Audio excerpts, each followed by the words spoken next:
Good morning students, स्वागत है आप सभी का एक और नई वीडियो में। आज हम करने जा रहे हैं इंग्लिश की असेसमेंट वर्कशीट नंबर 2 जो कि क्लास 10th की वर्कशीट है। और जो वर्कशीट है बेटा वो है 2 अगस्त 2021 की। आज की इस वर्कशीट में जो है बेटा वो 20 मार्क्स की है। इसको 2 सेक्शन में डिवाइड कर रखा है। जो पहला है सेक्शन 1, उसके अंदर जितने भी क्वेश्चन है वो सारे के सारे MCQ है जो कि 1 मार्क्स के हैं। और सेक्शन 2 में जितने भी क्वेश्चन है बेटा वो शॉर्ट आंसर टाइप क्वेश्चन है जो कि 2 नंबर के हैं। अब सेक्शन 1 में देखो हम जब सॉल्व करेंगे तो उसको सॉल्व करने के लिए हमें पहले जो पैसेज दे रखा है उसे रीड करना अच्छे से। रीड करने के बाद जितने भी क्वेश्चन हैं उनको हम सॉल्व करेंगे 1 बाय 1, उनका आंसर फाइंड करने की कोशिश करेंगे। सबसे पहले देखो यहाँ लिखा है जो पैसेज के अंदर लिखा है the emoji is a small pictogram use to add to the meaning of a message. यानी मैसेज के अंदर जो इमोजीज है वो क्या है, मीनिंग ऐड करते हैं। आप सभी को पता है अगर आप एक मैसेज लिखते हो किसी फ्रेंड को, ठीक है, तो अगर आप उसके अंदर इमोजी ऐड नहीं करते हो तो वो काफ़ी इनकम्प्लीट सा लगता है, ठीक है, काफ़ी अधूरा सा लगता है। अब यहाँ पे लिखा है born on 1 November 1997 there were 90 emojis in total. यानी जब 1997 में जब पहली बार इमोजीज बनाए गए थे तो 90 थे टोटल। और it is a digital graphic icon use to represent a concept और object originally used in Japanese text messages but ever since it was adopted internationally it is being used in other contexts such as social media also। अब देखो starting में तो इसको जब Japan में जब बनाया गया था तो ओरिजिनली यहाँ पे जितने भी कॉन्सेप्ट या ऑब्जेक्ट है उनको ही रिप्रेजेंट करने के लिए कहा गया था, मतलब करा गया था। पर अब क्या है, अब इसको हर तरह से यूज़ करते हैं कॉन्टेक्स्ट के अंदर। जैसे मान लो हम सोशल मीडिया के अंदर हम कई टाइप से मतलब चीज़ें कई बार हम मतलब लिखते ही नहीं है, सिर्फ इमोजी सेंड कर देते हैं। उससे क्या होता है, मैसेज की मीनिंग अपने आप क्लियर हो जाती है। और पीछे जो साउंड आ रहा है बेटा वो कंस्ट्रक्शन वर्क हो रहा है तो उसके लिए प्लीज़ इग्नोर कर देना, उस साउंड को थोड़ा एडजस्ट कर लो।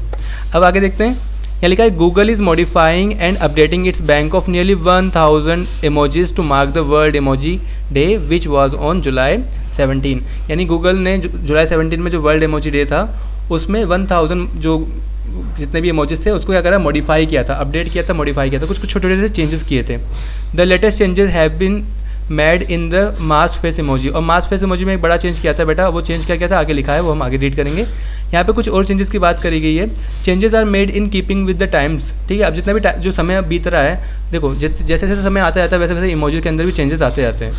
The scissors emoji now has a blades looking sharper. अब जितने भी सीजर इमोजी है उसके अंदर जो ब्लेड्स हैं ना वो काफ़ी शार्पर दिख रही है। Vehicles like taxis and trucks have had there proportions change. उनके प्रोपोर्शन भी चेंज हो गए टैक्सी और ट्रक के, ठीक है, छोटे छोटे माइनर से चेंजेस आ गए उनके अंदर भी। The most significant change has ever in the character of the mask face emoji. अब देखो मास्क इमोजी के अंदर सबसे बड़ा चेंज आया है, वो चेंज क्या है बेटा, while the earlier one showed the mask with the it's eyes shut.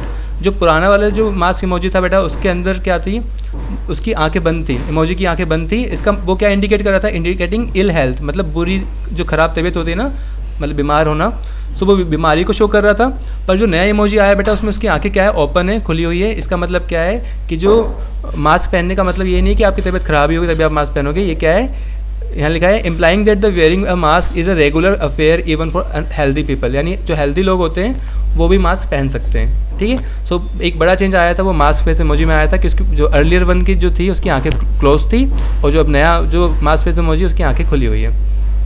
अब यहाँ पे 1 बाय 1 में जो MCQ दे रखे उनको सॉल्व करते हैं। सबसे पहला दे रखा है N emoji is a small क्या, पिक्चर, पिक्टल, पिक्टोग्राम। तो यहाँ पे आएगा पिक्टोग्राम, हमने ऊपर रीड किया था। सेकंड देखते हैं क्या लिखा है, the total number of emojis कितने हैं बेटा, 90, 1009, 1099 या फिर 1000। टोटल उसने 1000 जो इमोजीज थे उसको मॉडिफाई किया था तो यहाँ पे 1000 ही लिखना, ठीक है। बट एक्चुअल आप सर्च करोगे तो 2000 3000 इमोजीज होते हैं पूरे सबको मिला के। थर्ड पे आते हैं, what does an emoji add to a message. क्या करता है, कॉमिक टच ऐड करता है, कलरफुल टच ऐड करता है, मीनिंग ऐड करता है। तो यहाँ पे आएगा मीनिंग, ठीक है, नथिंग एट ऑल तो हो नहीं सकता, इसका आंसर है मीनिंग। फोर्थ की बात करें बेटा, अ ग्राफिकल या ग्राफिक इमोजी रिप्रेजेंट। जो ग्राफिक इमोजी होता है वो क्या करता है, कॉन्सेप्ट करता है, ऑब्जेक्ट करता है। अ कॉन्सेप्ट एंड ऑब्जेक्ट, याद है ना, ग्राफिक इमोजी क्या करता है, कॉन्सेप्ट और ऑब्जेक्ट को करता है मतलब रिप्रेजेंट। इसके अलावा कॉन्सेप्ट, ऑब्जेक्ट और कॉन्टेक्स्ट की अगर बात करें बेटा तो जो अब हम उनका यूज़ करने लगे हैं इसका, तो इसका आंसर मेरे ख्याल से सी ही सही रहेगा।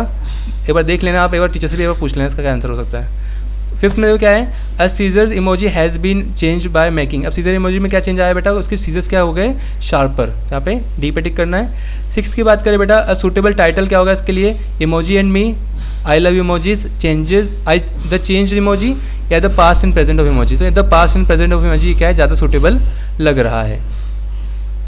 तो इस तरह से सारे जो MCQ वो कंप्लीट होते हैं। पर मेरे ख्याल से दोबारा से जो 4th क्वेश्चन है बेटा इसको देख लो ज़रा। ग्राफिक इमोजी में ना आप कॉन्सेप्ट, ऑब्जेक्ट और कॉन्टेक्स्ट तीनों कर देना, इसको डी पे टिक कर लेना, ठीक है, सी को हटा देना। जो ग्राफिक इमोजी वो कॉन्सेप्ट और ऑब्जेक्ट और कॉन्टेक्स्ट तीनों को मतलब शो करता है, तीनों को रिप्रेजेंट करता है। अब आते हैं सेक्शन सेकंड पे बेटा। सेक्शन सेकंड में क्या देखा है, यहाँ पे देखा है कि व्हाट इज़ एन इमोजी। पहला क्वेश्चन दे रखा है name the country of its origin. So emoji क्या होता है, उसकी जो कंट्री है वो क्या है। सो इसको आप लिख सकते हो, फर्स्ट का आंसर तो ऊपर से देख के लिख सकते हो, the emoji is a small pictogram use to add to the meaning of a message. तो यहाँ पे फर्स्ट का आंसर आप यहाँ से लिख सकते हो। अब जो सेकंड इसी का पार्ट उसमें लिखा है कि name the country of its origin, तो लिखना the country of its origin is Japan, ठीक है। तो उसकी जो कंट्री है जहाँ से वो ओरिजिनेट हुआ है बेटा वो जापान है।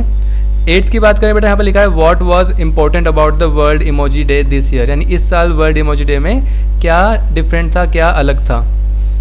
तो इसका जो आंसर है बेटा आप वो यहाँ से देख के लिख सकते हो। यहाँ पे ऊपर जाकर आप लिखोगे कि यहाँ पे लिखोगे Google is modifying and updating its bank to nearly 1000 emojis to mark the world emoji day which was held on the July 17। तो इसको आपको हल्का सा चेंज करना।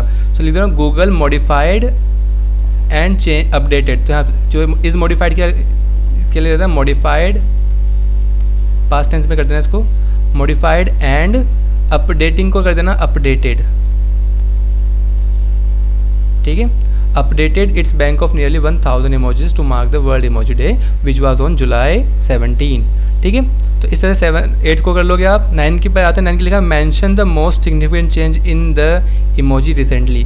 अब क्या क्या चेंजेस आए हैं, सिग्निफिकेंट चेंज क्या था लिखना the most significant changes has been made in the character of the mask emoji, ठीक है। तो ये आ जाएगा आपका 9 से, हाँ ठीक है, मेंशन करना था तो इसमें आप 9th का आंसर ये है, यहाँ से लेके यहाँ तक लिख देना। 10th की बात करें बेटा, यहाँ पे 10th में दे रखा है right about the changes in the mask emoji. Mask emoji में क्या क्या चेंज आए हैं, तो लिखना the while the earlier one showed the mask face with इस आइट शर्ट इंडिकेट। अब यहाँ तक लिख देना और उसके बाद लिखना the new emoji has the eyes open, ठीक है। याद रखना यहाँ से यहाँ तक लिखना है, ये 10th का answer. While the earlier one showed the mask face with its eyes shut the new emoji has the eyes open, या new emoji shows the eyes open. इसका आंसर आप यहाँ से लेके यहाँ से लिख सकते हो। जो 11 यहाँ पे ये 11 होगा। What important message does this change convey, ये कौन सा मैसेज कन्वे करता है बेटा। It's convey the message that wearing a mask is a regular affair even for healthy people, ठीक है। यहाँ क्या आएगा, it conveys the message, it conveys the message that लगा के that implying that को यहाँ से लिख देना that wearing a mask is a regular affair even for healthy people, ठीक है। तो यहाँ से लेके यहाँ तक आप लिख सकते हो 11 का आंसर, ठीक है। आगे बढ़ते हैं मैडम। उसके बाद आता है 11, यहाँ पे 12 होगा ये। How has the scissor emoji been change. अब सीजर इमोजी किस तरह चेंज हुआ है बेटा, उसके जो सीजर से वो काफ़ी ज़्यादा शार्प कर दिए गए हैं। लिखना the scissor emoji now has the blade looking sharper, ठीक है। तो आप इसको लिख सकते हो 12th का आंसर है, एक तरह से 12th लिख देना। इसके अलावा नीचे इसको 13th देख लो, which is your favourite emoji and why. तो आपको अपने हिसाब से देखना है कि आपका कौन सा इमोजी क्या है फेवरेट है। लिख सकते हो कि फ़नी इमोजी जिसमें उसको जो आंखों से मतलब उसके आंसू निकल जाते हैं हंसते हंसते, वो इमोजी हो सकता है। इसके अलावा नोटी वाला इमोजी जिसमें जीभ बाहर होती है, आप वहाँ पे कुछ भी यहाँ पे लिख सकते हो, ठीक है। या स्माइली भी लिख सकते हो, या लिख सकते हो funny emoji. Funny emoji is my favourite, ठीक है। इसके अलावा फ़नी की जगह आप लिख सकते हो, देखो फ़नी तो है ही वो, या लाफिंग इमोजी भी हो सकता है यहाँ पे, याद रखना laughing emoji is my favourite emoji, ठीक है। तो इस तरह से आपको कर लेना ये। एंड वाई, तो वाई में क्या लिखोगे बेटा, वाई में लिख देना because it makes me happy, वो मुझे हैप्पी करता है, ठीक है। आपको पता है जब हम सेंटेंस लिखते हैं, कोई मैसेज लिखते हैं, उसका जब लाफिंग इमोजी लगाते हैं तो खुद ही अंदर से हंसी आ रही होती है। तो इस तरह से ये जो वर्कशीट है बेटा आपकी कंप्लीट होती है, ठीक है। और असेसमेंट वर्कशीट थी बेटा आपको खुद से करनी चाहिए, पर वो अगर हल्की से हेल्प चाहिए तो आप इस वर्कशीट का मतलब इस वीडियो की हेल्प ले सकते हो। और अगर वीडियो पसंद है तो वीडियो को लाइक करना, सारे वर्कशीट के सोल्यूशन टाइम पे बनाने के चैनल को सब्सक्राइब भी कर लेना और ज़्यादा से ज़्यादा दोस्तों के साथ शेयर करना। मिलते हैं अगली वीडियो में, तब तक के लिए stay safe and keep learning.